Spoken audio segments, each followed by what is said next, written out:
All right, welcome everyone. We have Adrian and Anthony Brunson here with us today, but Adrian's the one we were willing to focus on. No offense, Anthony. He is 15 years old, just turned 15, from Yuba City, California. He started playing cornhole almost 2 years ago with a local club, DFT, as you guys hear me talk about all the time. He's a high-level advanced player, and his long-term goal is to become an ACL pro this next upcoming year. He plans on traveling the world this year in hopes of achieving it. I have no doubt you will. Welcome, Adrian and Anthony. All right, thanks for having me. Yeah, no worries. Yeah. So dad and son, you guys look a little bit more like brothers. Thank you. Anthony, And I look young.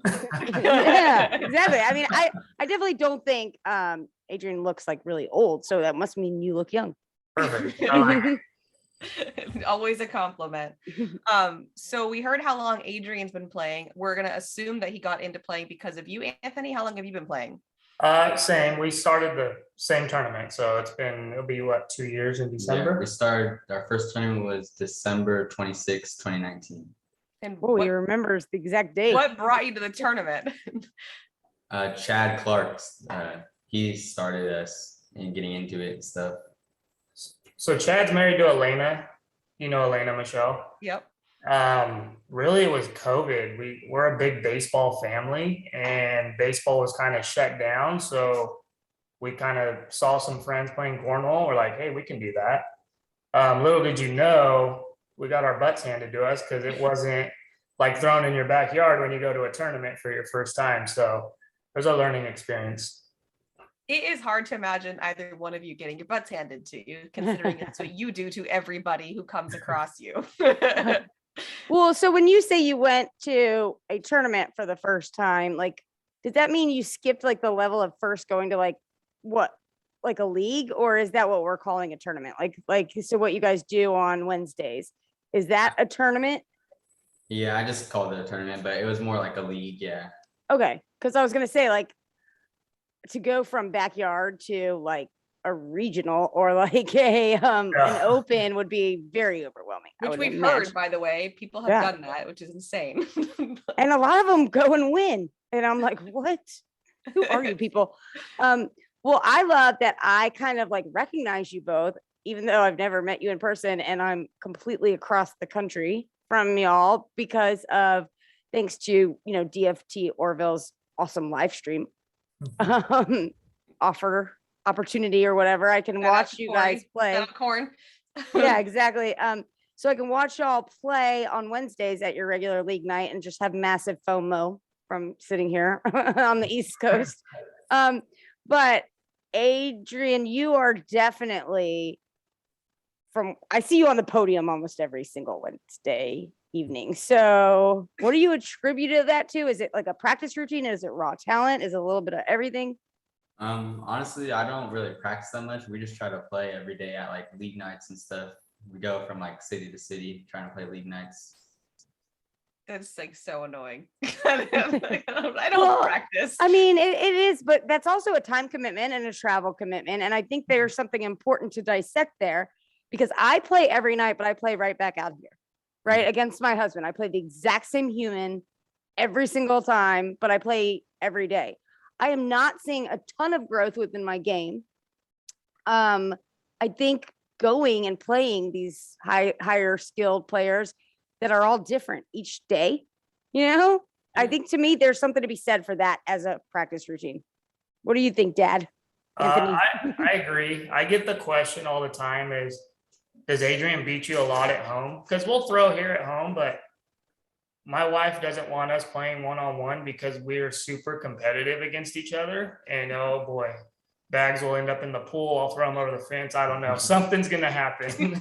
So we just throw. We'll play like a ghost, and I'll be throwing against a ghost, but I'm actually throwing against his bag. So it's kind of practicing that way. But like you said, we go to league nights quite a bit. So for like the safety of your relationship, you don't like to play against each other in your backyard, but you always end up playing against each other at league, at least in order. Yeah, and he owns me. I can't beat him. I cannot figure him out yet, but it's coming soon. Uh-oh. Well, okay, so you guys don't play very friendly when you play against each other, but how do you play when you double up as partners? We doubled up when we first started. Our first regional we went to, we won competitive doubles. Wow. It was fun. Just having that experience with your son is amazing. Like that I will cherish for the rest of my life. Watching him grow in the sport is, I'd rather go to these opens and just watch him play, honestly, because it's so fun. Like, I know he gets super nervous. I think he gets nervous when I'm watching. So in the state championship, he won. He was playing, I believe it was Hunter Thorne in the final. Was it Hunter Thorne? In the bracket final. In the bracket final. Hunter got up on him pretty quick, and I had to walk away. And I told all my buddies where they're watching, I go, I got to be away. I was just pacing back and forth. You know, I think that's a very common reaction for when you watch your loved ones, because I've noticed Sam Finley's mom will, like, for example, when we were at Worlds, she like paces a little bit up at the very top, and then you'd see her duck into the bathroom. You know what I mean? Every once in a while, like a bit, my mojo's not working here. I need to go away, and I'm going to come back. And then also Rosie Streaker's husband, Davis Streaker, also, you know, one time I came over at in Erie, and he was like, or maybe it was Valley Forge, do you want my seat? And I go, well, no, you don't need to stand up. And he's like, no, Rosie's about to play and I cannot sit. Like, he just moves, you know what I mean? And kind of hides and moves. So, how do you feel? So your dad thinks you feel very nervous, Adrian, like when he's watching you. Is that actually how you feel? Sometimes it depends what games, but usually the nerves don't really affect me that much. I feel it, but I don't really feel it change my game a lot. That's helpful. As Michelle, have you had to face off against either of these two amazing players? Yes. How does that go? Not well. But I sometimes have had them as partners too, which is always nice. But playing against, no, you're like, in fact, that's how everyone in DFD is. They're like, oh man, gonna throw against Adrian or Anthony. This sucks. Now, what about Erica? So Adrian, your mom, and Anthony, your wife. Who, like, if you guys are playing against each other, who's she rooting for? Go ahead, Adrian. I don't think she prefers. I think she'd rather just have it be a close game, and like she doesn't care who wins, but as long as the loser's not mad, that's all she cares about. It's usually me losing, so maybe she roots for the underdog then. No, yeah. Her response is, I'm rooting for the one with a better attitude, is how her response is. I'm such a like boss. Such a mom. It's such a mom move, isn't it? Or like, listen, you guys are both disgracing me right now with your behavior. I don't care. No, nobody's a winner tonight. Exactly. She's gonna, you better be careful. She's gonna like hide your boards if you guys don't act right. Right. So why is it she throw, you think? She likes to throw. She just doesn't want to practice. I don't know. She gets really nervous when she gets in big groups, or kind of like when we play in Orville. She gets really nervous. She don't want to be that person that, you know, someone gets her and they're like, oh crap, we got you. Like, and I told her it's not like that. But well, some places it is. It kind of is, right? I mean, I'm not saying it's right, but that's definitely a reality of the situation. But I always tell people that's not your problem. Like, if someone's mad that they got you as your partner, that's their problem. Like, you're trying your best. And in all sincerity, think about it, Adrian. Adrian has every chance to win. He's probably feels good enough to where he feels comfortable carrying somebody to a certain extent. The people you see, I find, be acting the most annoyed or mad when they get paired with a low-level player are the people who don't have enough comfort or security in their own game to be like, I can do this still. I'll still podium with this person. You know what I mean? Like, it does say something negative more about the person who's acting like a jerk than it does the lower level player just trying to grow in the game. Oh yeah. I don't know. I get really nervous, like in Orville when we play. So last night I got partnered up with Scott, and he's up and coming. He's getting a lot better. And I just literally crapped the bed. I don't know what happened. I said in the live feed, like when I was commentating with Nick, I was like, I could probably throw a pillow and not even hit the board right now. And he threw really well, and shout out to him, man. He's doing good. Well, I think, yeah, we all have and, those and the days. pressure of having to carry someone too can also kind of psych you out a little bit. Like if they're expecting you to be the good one, that can get to you too. Not well, everyone's perfect. No, what kind of so you're sponsored by Contraband this year, Adrian. And I'm sure prior to this year you were not throwing that because it wasn't around. So tell me about the adjustment and the transition to trying to throw this new bag that Noah Wooten and his gang have put out. Well, I started last year. I was sponsored by Ultra. I was throwing the Widow Bees, but then I feel like a carpet game is more of my style because I like to throw low and hard. You probably can't tell from the live feeds, but I throw really low. I And can't tell from the live feeds exactly like how high it is, but you do have a swagger when you throw. I'm just gonna say that. You look really cool. That's all I know. And it goes in the hole most times. yeah, but the carpet, my style is more of just block, try to hit 2 flops and push. That's pretty much what I try to do every round. Let me write that down. Hold on. Yeah, that's what I was just thinking. I was like, so that is the algorithm, right? Okay, I'm literally gonna write it down. So block, say it one more time. Block, 2 flops or rolls or cuts, whatever gets in the hole, and then a push. Okay.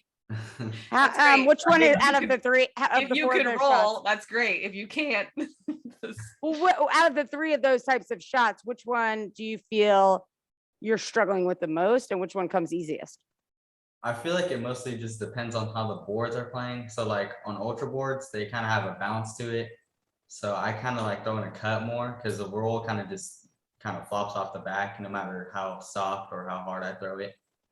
But with the beast boards, I think that's what we play on in Orville. yeah. Those, I think all 3 of those shots work equally as fine because there's no type of bounce or anything to it. As a testament to the B sports. Yeah. Shout out to B Sports or to Wicked. What about when that first block? Because I always try to do this too, and it's ironic that then a lot of times it goes in the hole, and I'm like, find myself disappointed. I'm like, wait, what? I got one in the hole, but I'm not happy about it. What's happening here? So, do you have any suggestions or tips about how I can try to make it as odd as it sounds and not go in the hole that time? I think it kind of depends also what bag you throw. Because if you're throwing a really fast bag, it's kind of hard to put a block. It takes a lot of touch to your bag.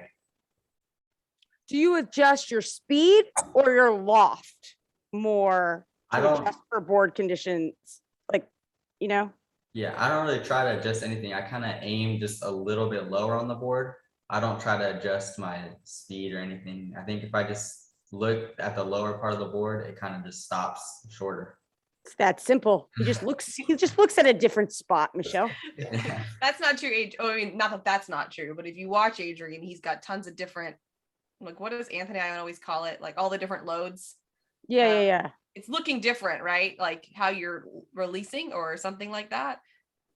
How long does it take you guys, both of you, either of you, too, because you're both great players, to see this situation where whatever bags have been thrown are, and decide what you're gonna do and then execute? Are you guys slower players? Does it do you instantly see it and it just comes to you?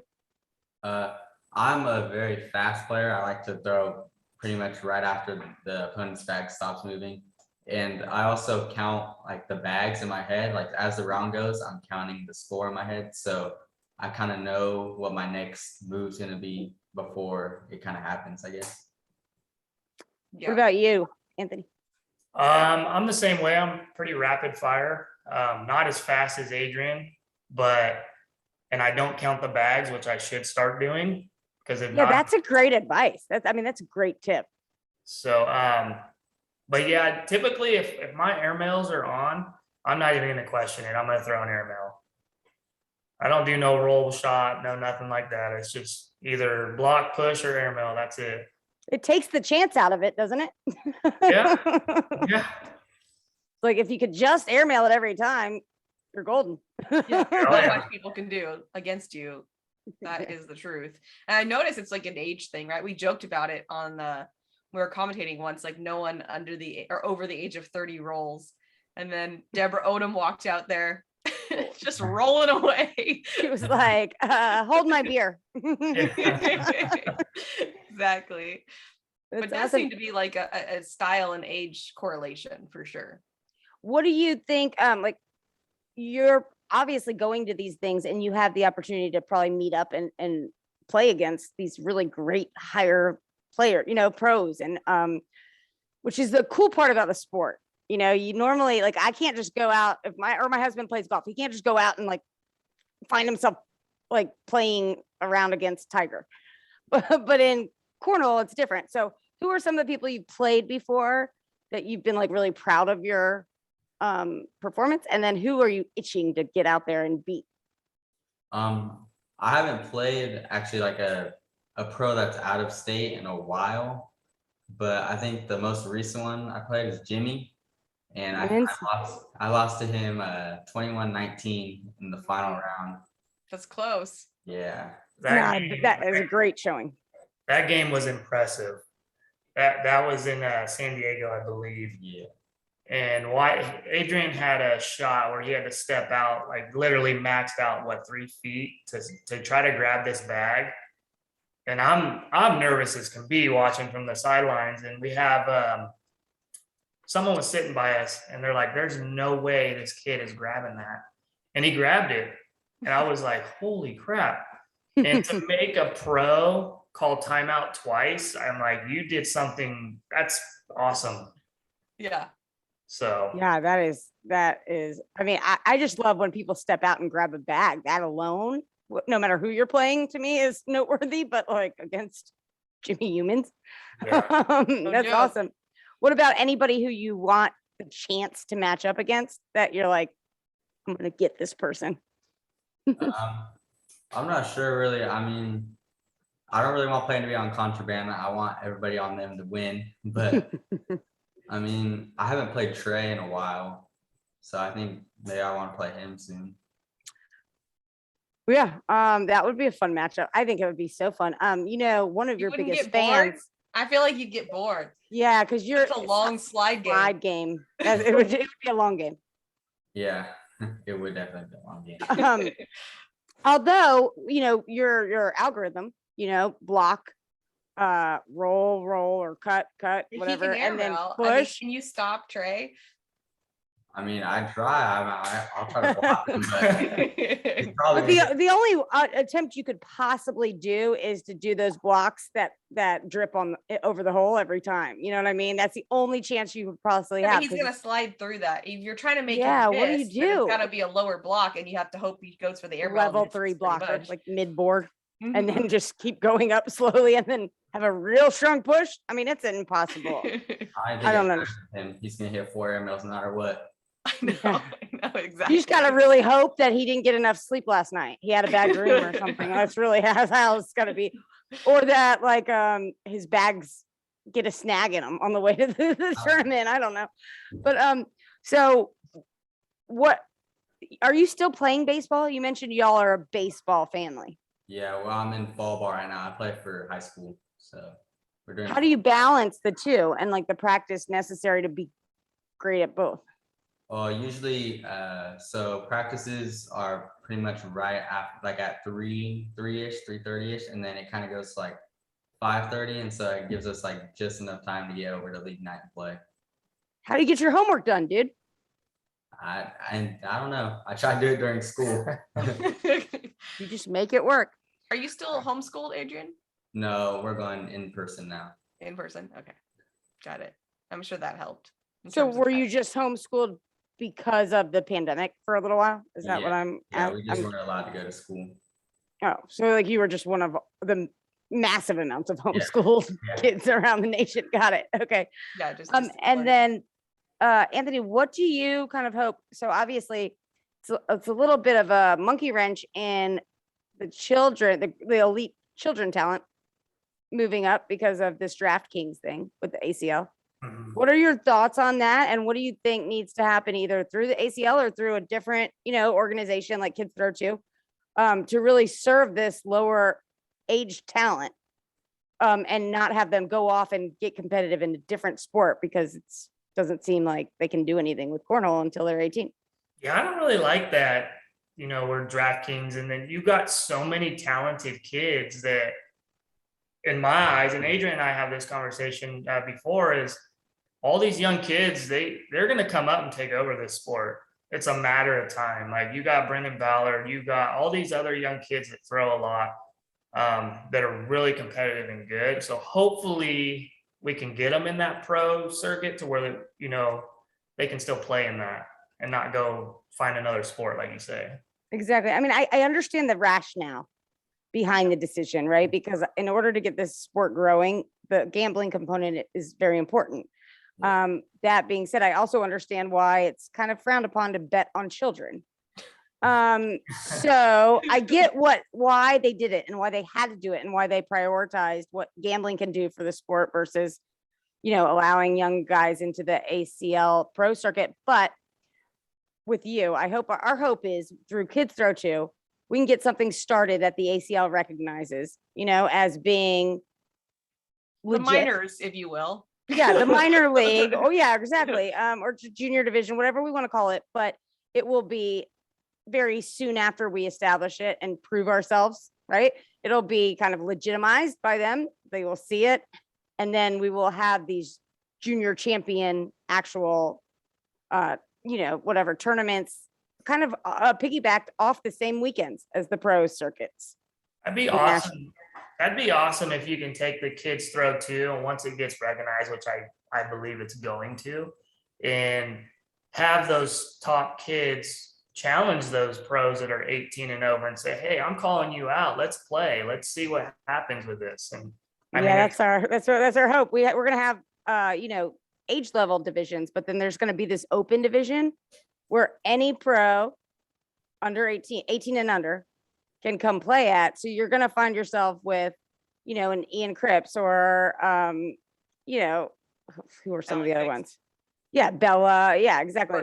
I said Or Alex. I'm sorry. Bella, Alex. the Yeah. Gore, Alex Rose. yeah, all of them. All of those kids, and they have an equal chance to make, to win the big, that's where probably the biggest prize would sit. But then anybody from any of the age levels who feels comfortable entering in the open, knowing that you might match up against an Adrian or an Ian or a Bella, you want to take your chance? Prove yourself. Let's try this. Yeah. You know what I mean? Even if you're 5, you could enter that division if you want to. Like if you want little to. Trevor Caballero might be like, look, I'm going to the open and I'm going to beat Bella. Like, I mean, it Right. seems insane to think about, but we all know it can happen.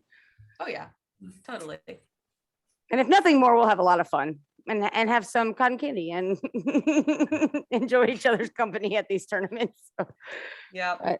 At least it's a place though, like where kids are funneled into, as opposed to sort of feeling like, man, I got so long to go before I can really compete. So our goal Absolutely. is to sort of bridge that gap there. And I think it's important for like Adrian, who's at the higher level or the higher age level, of where we would be with Kids There too. It's important for these 5 and 6-year-olds who are really into the sport to meet you, to see you, to watch you, to have you as their like cornhole hero, to get to talk to you. You know what I mean? I think that's really, it's a mentorship dynamic that I think we could facilitate. That's going to be big for kids in the sport. Agreed. Anything else you guys think like you'd love to see happen? I mean, even a rule change, or like you think you should be able to change your bags mid-game, whatever. Like anything else you're like, I wonder why they don't do that, or let's try this. I just want to be able to wear my slides. Oh, well, you Yeah. can at Kids Throw 2 tournaments. I can't speak for much. We don't beyond have that. any closed-toed shoes rules as of yet for our Kids Throw 2 events. No So dress code. yeah. That's about that though. That's it though. Just rock your slides and you're happy. Yeah. What else? Because you're not playing cornhole, you're not playing baseball, you're not doing homework or schoolwork. You're not beating your dad in the backyard. What are you doing? Like, are you listening to music? Are you watching TV? The only other things I do besides cornhole and baseball is play 2K. I don't know, it's like a basketball game on PS4. Do that, Ah. and music, listen to music. There you go. It's like a Tony Smith, staying up late playing all those games. I don't think that's what Tony Smith plays. I feel like Mm-mm. I don't know what he's They do playing. Madden, but have you heard about the new ACL? game that's coming out. Yeah, can't wait to. I'll play that for sure. Yeah. I'd be like, hey, Tony, I just beat your butt Yeah. on the Nintendo or Tony's whatever. doing it at like 3 in the morning though, is the problem. Yeah. And that's why he sleeps so late. And that's why we worry about him missing tournaments. So the lesson being, you can play your games, just go to bed and get a good night's sleep before you have to go play competitively. Right. What about music? Favorite music? I listen to pretty much anything that's not country. I don't like country. Okay. Yeah. You and Michelle. So I'm sure you adore DJ Michelle at League Night. No, I still have to put country on our playlist to appease the people. Yeah, me and Nick talk about it all the time. He always talks about he doesn't want to hear country, and then we just go on about it. You just actively hate on country music together. That's an awesome bonding. Well, I will say you mentioned Nick. I don't think you, even your father is as big of a fan as Nick is of you. And I have heard about you since before DFT Orville was streaming. I knew about your name like from the very get-go. When they came to visit, I guess you were playing in something around that same time. There must have been, I think there was like an open or something. There was the it was either Vegas or San Diego Open. Yeah, he's like live watching you and saying like, look how he did here. And I was like, who is this? I don't know who this is. Like, why? It's very hard for me to get excited about this, Nick. But I got excited about it because the more and more he talked, it was like clear to me that like, you don't know this person, but you should. You need to get to know this person. So it's been real fun. And now I can't believe there was ever a time I didn't know Adrian Brunson's name. Yep, Nick's a fan, that's for sure. Well, we're excited to have you as part of Kids Throw 2, Girls Throw 2.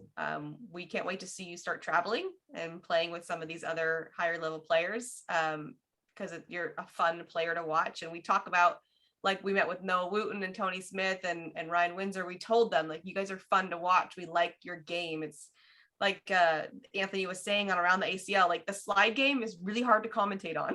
You're like, and it went in. And then that one also went in. And then another one went in, and then bag 4 also went in. Okay, Yeah. so that's a wash. Next, It's like, no, it's only so much you can say, but when you're blocking and rolling and cutting and making soap that boxing, what's it called? Bar of soaping? Yeah, whatever. bar of soaping. Yeah. Like that's I just Yeah. made it into a verb. You ever do that, Actually, Adrian? Huh? Have you ever done the bar of soap? Yeah, I actually just hit one Monday against Tom Embry. Oh, nice. Awesome. Did anybody get it on camera? Yeah.